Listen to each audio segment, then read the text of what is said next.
বাংলাদেশের রাজনীতিতে নির্বাচনের কাউন্টডাউন শুরু হতেই মাঠে নেমেছে ইসলামপন্থী দলগুলো। প্রচলিত জোট নয়, বরং নির্বাচনী সমঝোতা নামের নতুন কৌশলে এগোচ্ছে জামায়াতে ইসলামী। এক আসনে এক প্রার্থী, এই স্ট্র্যাটেজিকে সামনে রেখে চালানো হচ্ছে গোপন জরিপ। ডিসেম্বরের শুরুতেই তৈরি হতে পারে বড় রাজনৈতিক চমক।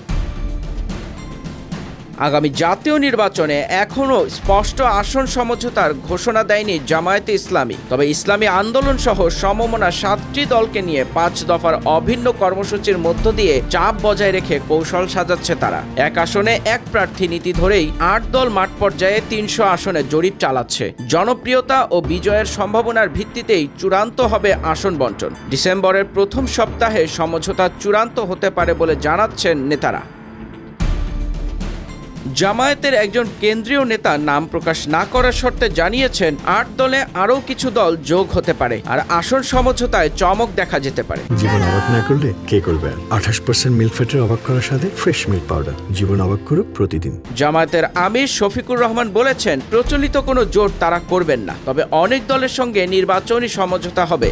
সমমনা সূত্র জানায়, এবি পার্টি, এনসিপি, গণ অধিকার পরিষদ ও আপ বাংলাদেশ এসব দলের সঙ্গেও অনানুষ্ঠানিক যোগাযোগ চলছে, কারণ এরা আলাদা জোট করলে জামায়াতের ভোটে ভাগ বসানোর আশঙ্কা রয়েছে।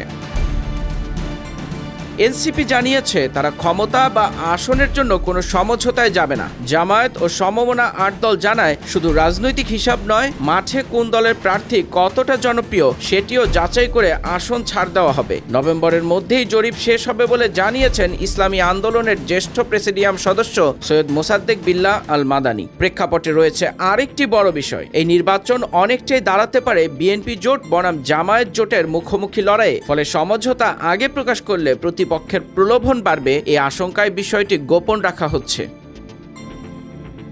অন্যদিকে বিএনপি ও ইসলামপন্থী দলগুলোকে পাশে টানার চেষ্টা করছে। জমিয়ত ইসলামী ঐক্যজোটের একাংশ বিএনপির সঙ্গে থাকলেও হেফাজতের একটি অংশ সহ অন্যান্য দলগুলোর সঙ্গেও যোগাযোগ বাড়িয়েছে বিএনপি। জামায়াত আরও জানায়, শুধু দল নয়, অন্যান্য পেশার জনপ্রিয় ব্যক্তিকেও প্রার্থী করা হতে পারে। কোথাও আবার বিএনপির মনোনয়ন বঞ্চিত প্রভাবশালী নেতারা জামায়াতের সমর্থনও পেতে পারেন। আসন সমঝোতার পাশাপাশি প্রশাসনিক রদবদলের বিষয়েও নজর রাখছে জামায়াত। নির্বাচনকে লেভেল প্লেইং ফিল্ড নিশ্চিত করার দাবি তুলেছে তারা। তফসিলের পর মাঠ প্রশাসনে লটারির মাধ্যমে বদলি করার প্রস্তাবও দিয়েছে দলটি।